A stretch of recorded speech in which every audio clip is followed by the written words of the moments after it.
聚焦中美文娱资讯，对话艺术先锋人物。欢迎来到本期对话好莱坞，我是主持人美晨。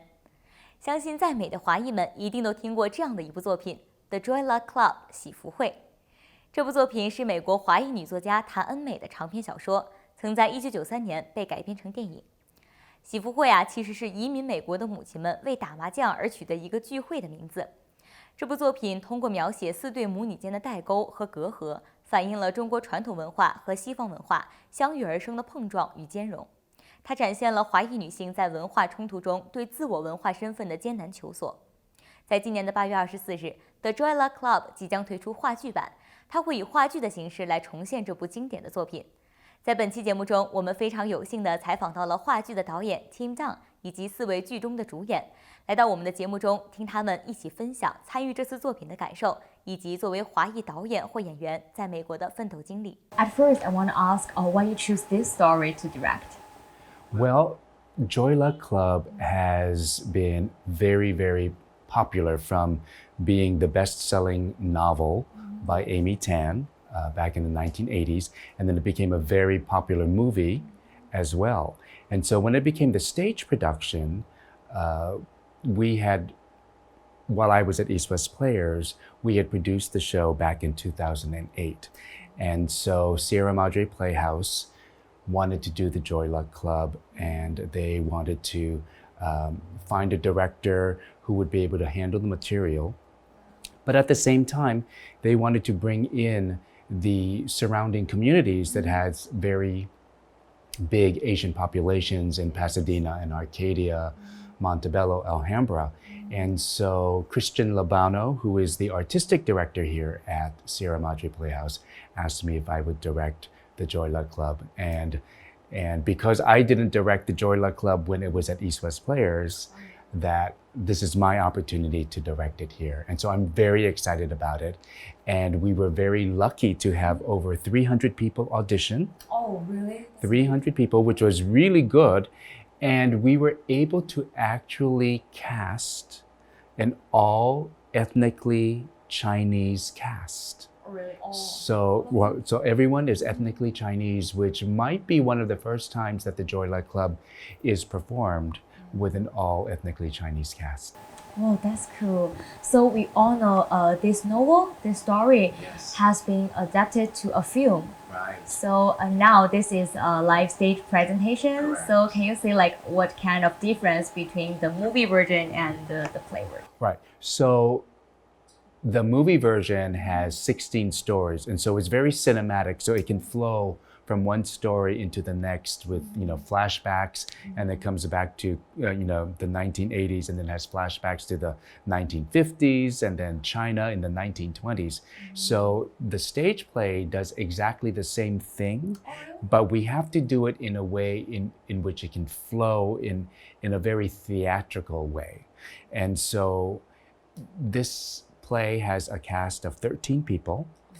And so what happens is that the cast will actually address the audience, and then they will go into the scene, and then sometimes they'll stop the scene, and then they'll talk to the audience again. So one of the young characters will say, oh, my mother, this is all about my mother. My mother will do this and this and this and this. And then the scene happens with the mother, and then they'll stop the scene, and then the young character will say, see, this is what happened. So it's a different kind of theatricality. It's kind of build a communication with the audience, right? Right. So that's the thing about live theater, is that because there are other people in the room with the actors, that there is a way in which you can engage the audience different from a movie. Because a movie you're just watching on the screen. On the screen. But so this way, what you want to do is that you want to bring in the audience, and you also want the audience to identify with the kinds of emotions that's happening on stage, as well as the kind of scenario or the story that we are presenting. Yeah, that sounds exciting. Yes, very exciting. So it's only our third day of rehearsal right now. So we've only been rehearsing for 3 days. Typically we rehearse about 4 weeks. 4 weeks. And then we start inviting an audience for another 3 or 4 performances before we actually officially open on August 24th. Okay. And you mentioned that they have like 13 casts. It's certain 13 cuts. casts in this play. Oh, 13, yes. 13 people right? in the show. Yeah, so is this your first time to work with these people or? Actually, so out of the 13 actors, I have only worked with one of them before. Oh, really? So 12 of them are new. And so I've heard of them and I've seen some of them act before, but this is the first time that I'm working with the majority of the cast, and it's very, very exciting. I like the energy. It's a different kind of energy because it's 10 women. 10 women, yeah, And- almost all yeah. women. Yeah, 10 women and 3 men. So just having the energy and the different, there's just a different vibe here, and they get along so well that on the first day of rehearsal, it was already like a family. Really? At Already. first day? Yeah, so that's why it's very special. So that's why I think that this particular production is going to be a very special production. Oh, that's cool. And I just know, like, as a Chinese American, have you ever faced any struggles or challenges in the US? Yeah. So I actually started out as an actor a long time ago. I'm very old. But you're a not. long time ago, back in the 1980s. And so the kinds of roles that were available to Asian American actors were like gang members, butler, prostitutes, so It's really they were, limited. very, very limited and negative.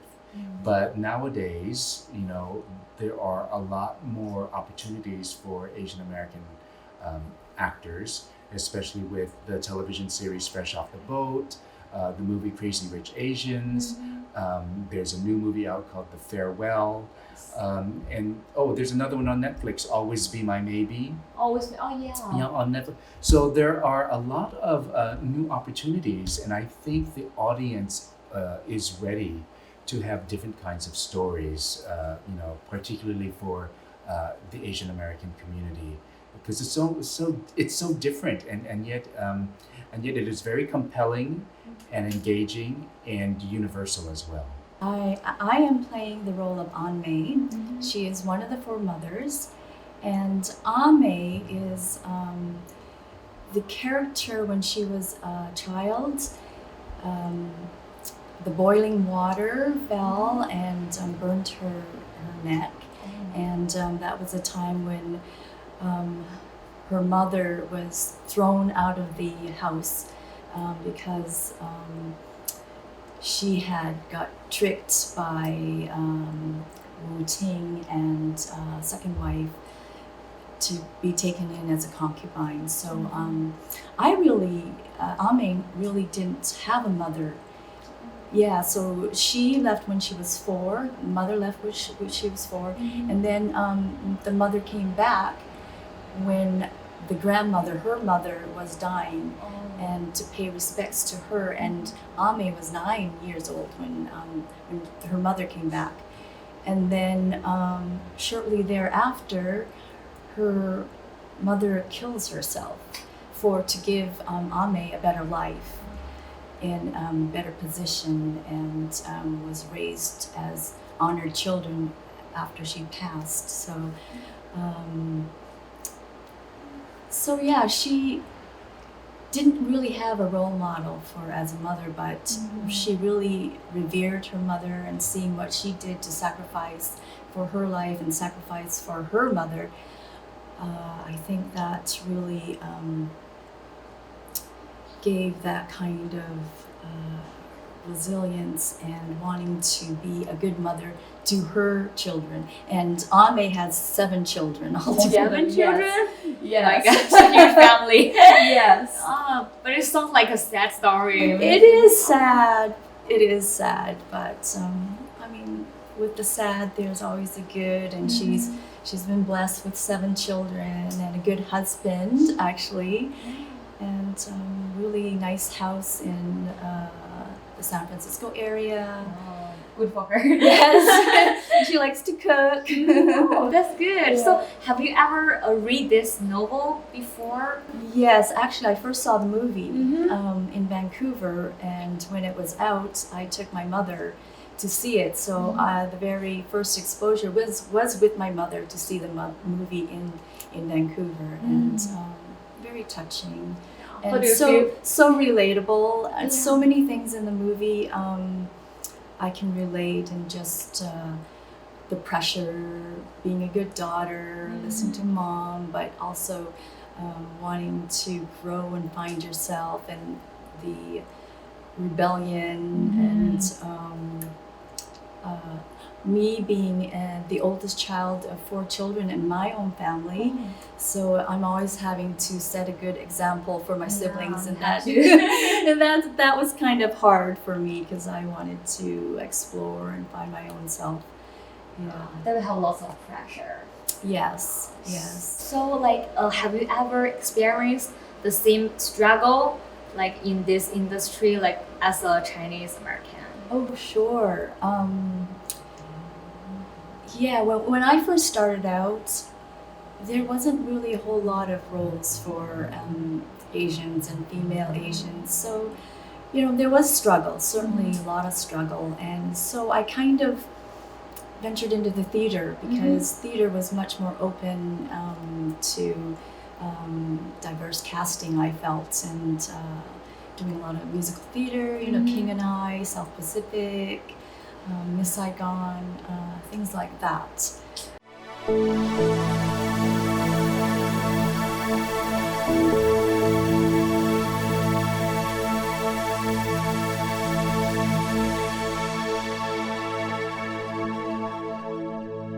Have you feel any like the struggles between the American culture and Chinese culture? Yes. When I first came to America, I was always the token Asian person in everything, especially growing up in Vancouver, actually. And you get teased for being Chinese, and called names, and so it was hard. And through that, growing up, I felt I wanted to be Caucasian, and I wanted to distance myself from my own culture, and because I wanted to assimilate and be accepted by everyone else. So it was really difficult. But obviously, after growing up and being older, you see, you understand where your parents are coming from and what they went through and struggled. Especially my parents, they really went through a hard time. Because my dad was a scholar. He was a pastor and a teacher, history teacher. So he didn't do any laborious work. And my mom was like a Sunday school teacher. So when they came to Vancouver, it was really tough, because there was a language barrier. So English was really hard. So my dad had to take laborious jobs. He worked in a chicken factory and killing chickens and being a janitor, and a really rough time. And when we arrived in Vancouver, we didn't have anything. We didn't know anyone. We just kind of landed with our suitcases. Wow. And yeah, it was me, my mom and dad, and then me, my sister, and my brother. So we were all like 5, 4, 3. So it was really hard times. And my parents were working, and they picked strawberries in the field. So it was really rough. But they were hardworking, and they saved their money, and then finally they were able to buy a house. And just immigrants are hardworking, and they want to be here for a better life for their children. So Yeah. So at first, can you simply introduce what kind of role you play in this show? Yes, I'm playing one of the daughters. Her name's Waverly John. So what kind of personality and I think she's very, she was a child prodigy. So she was a chess prodigy. So she was a national chess champion at age 9 and was winning all these awards all over the country, I think. So she's very confident, and she's very competitive with Jingmei, or Jingmei. Yeah, It's with another June. role. Yeah, with another daughter, because our moms are, I think they said best friends and arch nemesis, and they compared their children. So I think I come off a little bit, sometimes overconfident. Oh, really? Yeah. Is that the same with your, real life? No, I think I come off very like little confident. I'm working on my confidence. Yeah, but I'm usually, I don't think I speak like her or act like her. I like to be more humble for myself. Yeah. Wow. So, have you read this story before you take this role? I did. I read it when I was in high school. I didn't read it right before I took the role, but I read it, back in high school. And then I also watched the movie. And the movie, I feel like I'm a very visual person, so watching it all happen, I think I was crying throughout the entire movie. Oh. It was just, I related so much to many of the daughters' stories and just seeing their relation to their mother. Yeah. So, are you born here, like Los Angeles? Yeah, I was born in Los Angeles. Also, have you ever faced any struggles, like when you work in this entertainment industry? I think it's always a struggle as an actor, just because there's a lot of rejection, and sometimes it's not even based on talent. It's like your look or something else that you can't control. So I think specifically after Crazy Rich Asians, I think it's more roles and more opportunities are happening, and I hope it continues. But I feel like my main struggle, because I started about a little over 2 years ago, so I'm still kind of in the beginning. I think it takes a while to get somewhere, so I feel like I'm pretty happy where I'm at. Can I ask, this the first time you work with the other actors? Actually, my mother, Lindo, the character's mother, Lindo, and the actress is Lee Chen. She's actually played my mother before. Oh, really? Yeah. In a short film, yeah. And I've also been the daughter of another mother, Grace Shen. Oh. Yeah, in another short film, but she's not playing my mother this time. How do you feeling work with the cast and the production team? I am so excited. Everyone is so talented, and seeing just everything come together. We haven't seen, everything come together, but just seeing their designs and the music, samples of music, I think it's going to be really, really great, and I feel very emotional. I play Lena St. Clair. She's one of the daughters. There's 4 mothers and 4 daughters, and it's kind of about their relationship and their story. Lena St. Clair has a white father and a Chinese mother. So she has kind of a very curious childhood. She witnesses her mom have a bunch of trauma in her childhood, and that kind of makes her a little bit rigid when she's an adult, and I think she wants to take care of her mother as an adult as well and make sure that she is happy and looked after. So what time is your first time to read the story, and how do you feel about the story?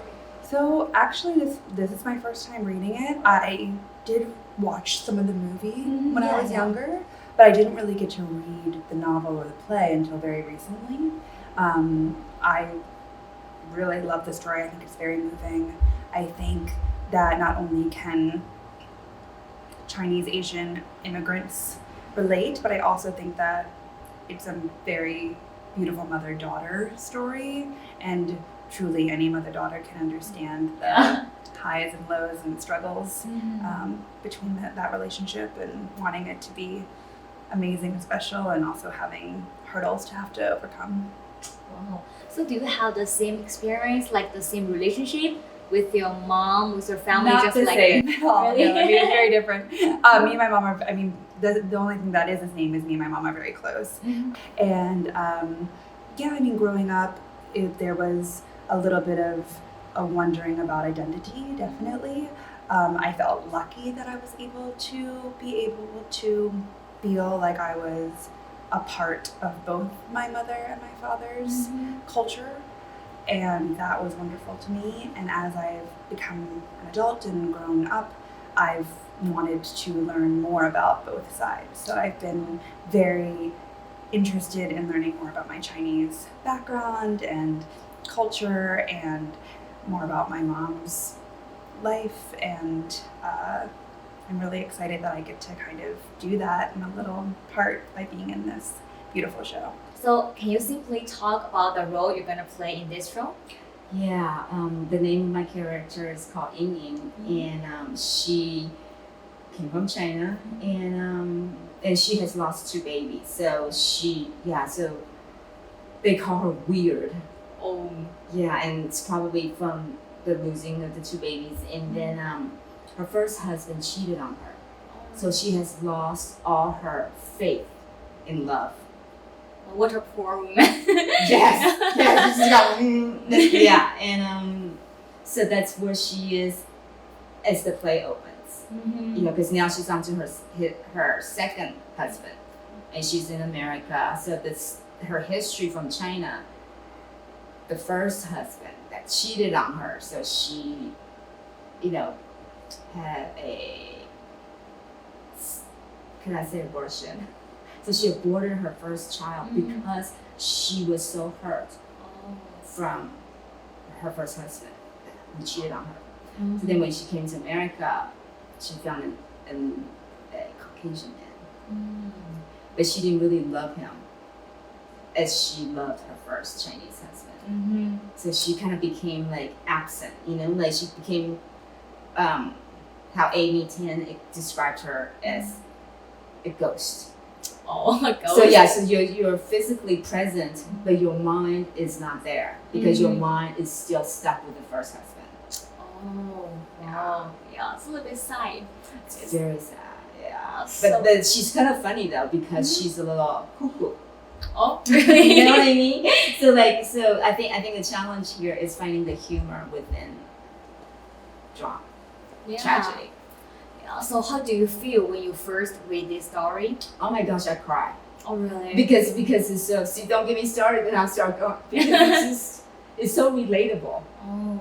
You know. So you definitely have some experience like the same struggling. Yeah. Right. The lack of community that you need, the lack of support, you know, and then the lack of loyalty, right? Yeah, so it's so relatable. It's like it doesn't have to doesn't mean you have to have someone cheated on you in your life. It's just having someone betray you. Yeah, it's about betrayal.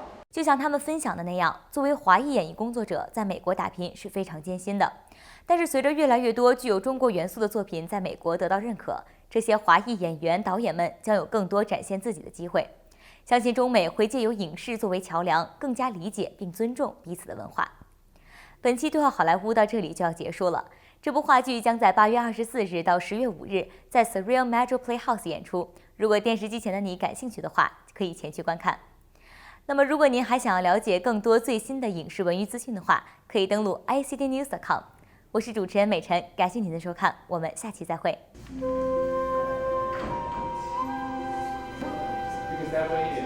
Wesley，我的女儿啊！ And then you will follow who's